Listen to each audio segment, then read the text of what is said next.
Hello, everyone. Welcome to the Newsbrowse News broadcast. According to NBC News, a planned social media ban for children under 16 in the United Kingdom is drawing intense criticism from privacy and free speech advocates. Announced by Prime Minister Keir Starmer to protect youth from harmful content, the policy is set to take full effect next spring. However, to enforce the ban, social platforms, including TikTok, Instagram, and X, must implement strict age verification processes for all users, not just minors. These verification measures would require users to present government IDs, credit cards, or undergo face scans to access social media. Critics, including digital rights groups and ex-owner Elon Musk, argue that this mandate effectively eliminates online anonymity and establishes a massive infrastructure for government surveillance. They warn that such measures will chill free speech and discourage whistleblowers who rely on anonymous accounts.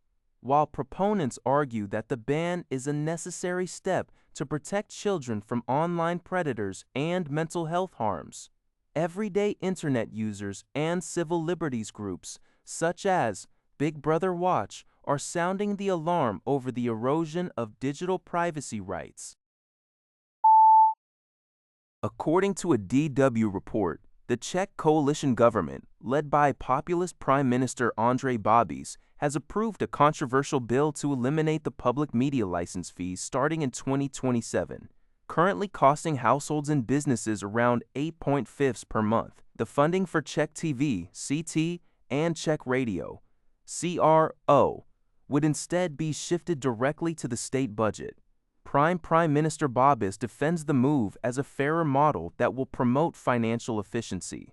However, the proposal has sparked widespread alarm among media watchdogs, analysts, and political opposition. Critics warn that transferring funding to the state budget places public service media under direct political control and threatens its independence, pointing to the state capture of media seen in neighboring Hungary, Poland, and Slovakia. Broadcaster directors also warn that the accompanying budget cuts will lead to mass layoffs and reduced programming. In response to the plan, the civil society group Million Moments for Democracy has organized massive protests, and public broadcast staff are preparing to strike. According to Al Jazeera, several top Ukrainian officials, including Presidential Chief of Staff Kirill Budanov, Ambassador to Warsaw Vasil Bodnar, and Foreign Minister Andrej, have announced they are returning awards bestowed upon them by Poland. This collective decision follows Polish President Karol Nawrocki's announcement that he would strip Ukrainian President Volodymyr Zelensky of Poland's highest honor, the Order of the White Eagle. The diplomatic row stems from Zelensky's recent decree naming a Ukrainian military unit after the Ukrainian Insurgent Army, UPA, a World Daw the Every Breath Paralubor staffs responsible for the massacre of tens of thousands of ethnic Poles in the 1940s. Polish officials view the UPA primarily as a group responsible for horrific war crimes, whereas Ukrainians emphasize its fight against both Nazi German and Soviet forces. While President Nawrocki maintained that the dispute would not end Poland's support for Ukraine against Russian aggression, Ukrainian officials criticized the move as a strategic mistake that serves Moscow's interests. Polish Prime Minister Donald Tusk has urged both nations to de-escalate tensions, warning that their discord only benefits Russian President Vladimir Putin. According to Al Jazeera, the medical humanitarian organization Doctors Without Borders, MSF, has warned that the situation in the Nabatieh area of southern Lebanon resembles a death trap. Israel has intensified its military strikes on the region ahead of planned interim peace talks between the United States and Iran in Switzerland.